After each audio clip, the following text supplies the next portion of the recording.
Thank you so much, Alika. I'm going to be facilitating our Q&A, and I'd like to invite Carol and Marni to turn on their cameras and mics as well.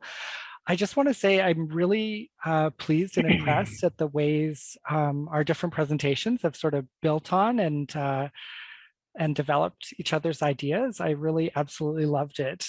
Some of the things that really stood out for me were around strengths-based approaches, honoring the strengths that come from diversity, and really highlighting those in the way we communicate about change. Yeah. How are you guys feeling? I enjoyed listening to all the presentations as well, and noticed the links between all. I think one of the things I appreciated was the thinking and the explanation around change, engaging in the discomfort. I often talk about getting comfortable with the discomfort of ambiguity, especially when we talk about Indigenous knowledge and our creation stories as evidence. Story doesn't often go along with evidence in Western society. And so it's not clear, what do you mean a story is evidence that we can rely on? And there's often the pushback on and wanting to debate what is science and what is credible knowledge. So yeah, thank you for the question. I would agree, Carol.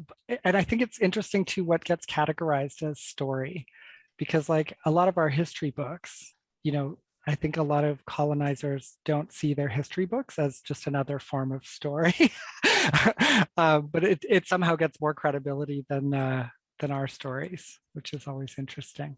Go ahead. I totally agree with that. And the only thing that I'd add is that we make lots of decisions in medicine based on really bad evidence. And we make major changes across, staffing ratios, redistributing people from one place to another without really knowing how things are going to turn out.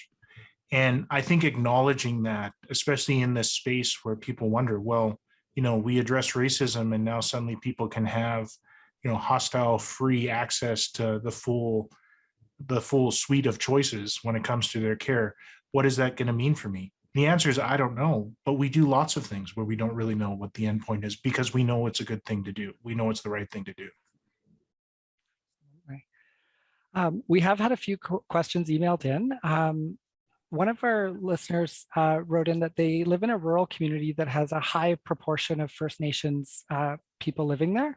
And many of the people who come into the health center or the health service are interested in connecting with elders, but don't know how to connect.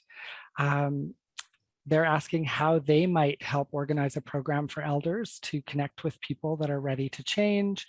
And they're curious about how other programs have been developed to connect people with intergenerational trauma with culture and elders to help them with healing. Throw this maybe to Carol first, and then go ahead, Alika.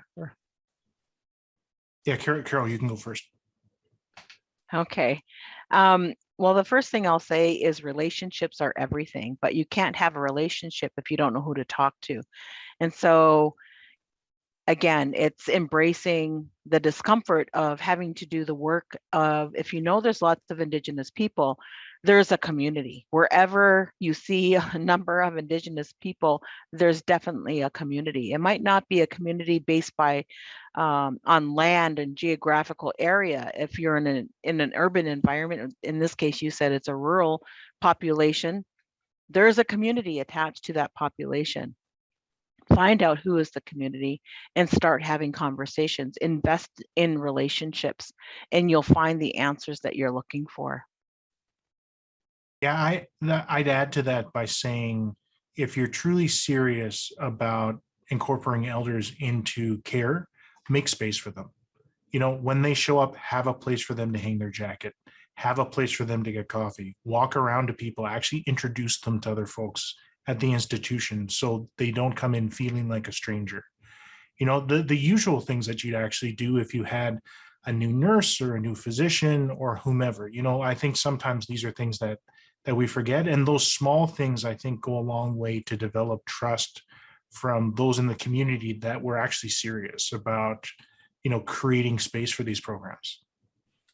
I think I would also add, you need to get ready. Whenever there's something new, you have to prepare the space. When you're going to have a new member in your family, you have to prepare for that new member to come into your family.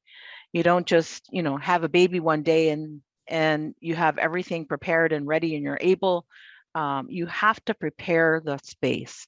And so that might mean looking at your policies. What could potentially be in conflict with elders in a space where you're unfamiliar with them, or how they practice, or how they might feel coming into the space. So I would say, in addition, it's prepare the space. Examine, why are they not there? What are those barriers that might still exist in policy, attitudes, practice? And start making a pathway through those barriers before you start, wanting to bring them into a space. It's more than the attitude of, or the desire to create change. It's investing in the change through those kinds of practices. Which also probably means, creating a position and paying them for that work. Often I think there's this expectation that elders are just meant to be available to their community all the time, but they still have to make a living. Right. So making sure that you have the resources allocated, like Alika mentioned, you're willing to transfer resources to create that space. And I think, Marni, I think you could apply this to any group that's not, well known in your rural area. Like creating a GSA for young queer and trans kids also requires, input from queer and trans people and those relationships to be built. And, that work, I think, is hard to start. It is. And I appreciate what Dr. Hopkins is saying about building relationships. These are all about building relationships, because it is in those relationships where trust is formed. And right now, there are a lot of communities who do not trust institutions. There are a lot of people who do not trust healthcare systems for all the reasons that we just talked about for the last 2 hours. And so trust is built by reaching out, by building relationships, by listening and learning and having a coffee together, quite frankly, in whatever metaphor you want to use in that way. But it truly is about forming those relationships. So it means reaching out and reaching out into people who already have the trust of the community, and maybe working with people who are already engaged in community. Absolutely. We have another question, Marni, and this one was for you. They said your presentation was amazing. Could you remind us of a few key things that each person can do to reduce the impact of unconscious bias in their work or lives? Right. And so recognizing again that we can't change our biases, we have them, they're part of our innate being, but we can certainly be aware of those biases. My first thing I would encourage people to do is check out the implicit association test. Go to Harvard, just to Google this, and go to implicit association test and test some of your biases, because the most important thing that we can do is recognize that we have biases, what those biases are. Once we're aware of them, then we can start to explore the impacts of those biases. And we do that by taking the time. Building relationships is a perfect example, by getting to know people who are different than you. Really try to get to know people who are different. Don't put all the emotional labor on somebody else to teach you everything there is about being Indigenous or being trans or being Black. That's not their job. You have to do a lot of that work on your own, but to truly get to know people and build those relationships by seeking out evidence that asking the question as to why do you believe something to be true? And if you're looking at something and saying, oh, I wasn't expecting that, if that's your first reaction, ask, why weren't you expecting that? And to explore those biases in that way. So I think those are a lot of tips that people can go with. Yeah, I really, go ahead, Alika. Oh, sorry, Keith. And Marni just has me thinking about how we've really normalized shifting the burden of actually moving forward to change on all these disempowered groups that actually don't have resources. We actually would never expect this from other people within the system. And I think one of the ways that EDI and different parts like anti-racism, et cetera, often get framed is that people want extra rights, when in reality, we just want the same, right? We want, when we show up, to get the same things, and part of it is sitting back and asking yourself, if you were going to ask another person who does not come from a racialized group or another group that experiences bias and discrimination, would you actually act the same way? And I think asking that simple question is very illuminating for a lot of people, because they realize they've just normalized asking people to carry loads that you wouldn't actually ask other people to carry. Absolutely. We had a couple of similar questions that came in. One was about activists and amplifying the voices of diverse people. And then also one that sort of relates to how do we build back in transparency and trust in our healthcare system related to these issues. And I don't have the answer to that. I mean, I think amplifying diverse voices, that's something that we can all do. And it goes back to what Carol said about relationships. You know, you have to know the people to amplify them. Well, it's true. So I want to jump off what Alika just said, because I think there's a really good tie in here, because racism isn't an Indigenous person's problem. It isn't a Black person's problem. It's a white person's problem for me to fix. And that's what we have to recognize. You know, transphobia, whatever the discrimination is, it is the role of the dominant group to fix, because it is the dominant group who has all the power and the privilege and the access to resources that can really affect change. So that's who has to fix these issues. So when you talk about amplifying voices as an ally, as somebody who wants to be an ally, who's earned the label of ally, my first important job is to first ask the question about how can I be your ally, to listen with empathy, without judgment, and to look around the table and say, who's missing here? And then to ensure that that voice is represented, that recognizing that me in my position of power and privilege, that I can drown out the voices of others, be very mindful of my voice in all of this. And maybe it's time for me to step back as my voice and ensure other voices are heard. That's all part of amplifying and creating a platform for other folks and using my power, my privilege to do that. You know, there's another insight that I think flows from that, and that's, you can't force people who are having grain seats at the table to leave the table. They have to choose to leave the table. They have to cede power. And I often talk to, you know, my colleagues who are maybe a bit more activist and anarchist to some degree about different things. You can't just burn things down, right? Maybe that is a part of what change needs to happen. Maybe that's a part that we need to amplify, but that can't be the beginning and end of the strategy.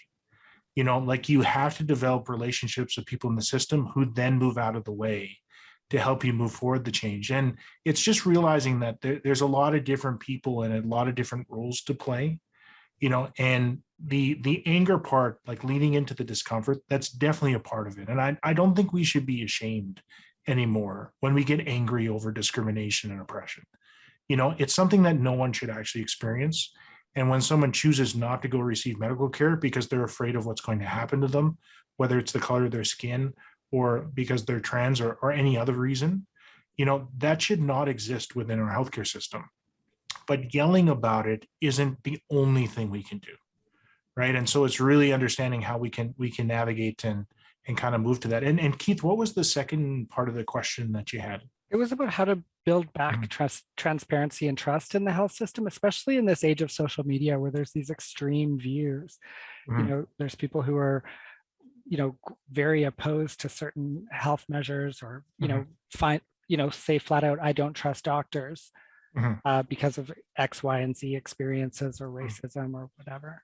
Yeah, and I'll share two things that came out of our safe space data that we've been collecting for the past couple of years. The first is that trust is less important than not having harm happen to you. I can deal with not trusting the person across the place from me when I go for medical care if I'm very confident they won't harm me, right? And I think that's one thing to underline. We often look at the relationship as the beginning part when it comes to, you know, what we do as clinicians, right? But we really just need to quit being bad actors, right? We have to quit creating harm for people. So that's kind of the first part. The second part is, I think transparency and trust often get mixed together because the belief is if you're wholly transparent, then you can trust someone. And I think after the years of running this project, I don't actually believe that's 100% true. Because if you think about good relationships, you actually don't share a lot of those things with people. Right? When you have a confidant or an ally, you tell them things that you wouldn't tell to other people. And so the importance of transparency is really, really high when you have zero trust, But as you develop trust with someone, as they start to act in good faith, as they have a track record that they're actually making change in a way that's effective, you can start to move away from that transparency towards actually developing a relationship that's healthy. But if you're being told you have to be 100% transparent, that's usually a really good red flag that people don't trust you at all, right? And so that's one of the things that can help guide your decision making. Just one other thing I would add to that, to the discussion, is that we have to create space, shared space. And so that goes a long way in challenging epistemic racism. The thinking that our way of doing Indigenous peoples' cultural practices and ways of doing things is folklore, not solid evidence, not meaningful, and somehow less than. And I think it takes a lot of tenacity, courage to move into that discomfort and create that space when we're not sure of the other, whoever is the other. But when we create the spaces, there's bound to be tension and there's bound to be judgment, but we have to learn to live together. And so when we talk about healthcare, we still have to ask the question, about how is healthcare practiced is it about attending to the whole person, or are we still facilitating the expertise that is necessary to specificity, but also how do we embrace the whole? And can the two live in the same environment? I think is critically important to creating a health system that is inviting of Indigenous peoples and different, and I say Indigenous peoples because it's the Indigenous people, the original people of the land. And so they have a right, an extra special right, because this is their homeland. We didn't lose it in a war. We didn't willingly give it up. It was taken from us. And so the courage to say, I have a right to my own health, my own practices, and my own knowledge, not discarding Western-based clinical practice, which is absolutely necessary, but how does it both live together in the same space, I think is also an important element of creating change. Absolutely. Just apart with traditional medicine, I think there's a real confusion sometimes about the state of medicine when settlers first came to Canada. Mm-hmm. Indigenous peoples were applying poultices. They were ingesting medicine that was harvested at peak times of concentration. They had combined, both the mind, the body, and the soul, instead of having it separated like it was in European culture. Settlers, when they came over, like they were still bleeding people out of barbershops, so there was a very different approach to medicine at the time of contact. And a lot of our medicines that we use pharmaceutically come from natural medicines, atropine, aspirin, Senecot. My dad used to harvest Senecot, as something that he sell at the pharmacy, and realizing our actual history and how those things kind of melt together, it helps us see how traditional medicine and Western medicine really are just two sides of a coin. What matters is that things work. And traditional medicine works. Yeah. I want to thank everyone. We're just about out of time. We have one more comment I just want to share. Someone wrote in and just said, Dr. Alika Lafontaine, you've made me feel more positive about the resistance stage that's occurring across healthcare. Maybe we are making progress. So I'd like to wrap on that note. I think everybody in this panel is doing really great work. I'm really proud to share this platform with you. And I'm going to pass it back to my colleagues, Christelle and Janice, to wrap us up. Thank you so much. Thank you, everyone. That was a really important and meaningful way to end our afternoon for our first day. So thank you to the four of you. I learned a lot and I need to continue that, and I look forward to acting on that learning. So thank you, everyone.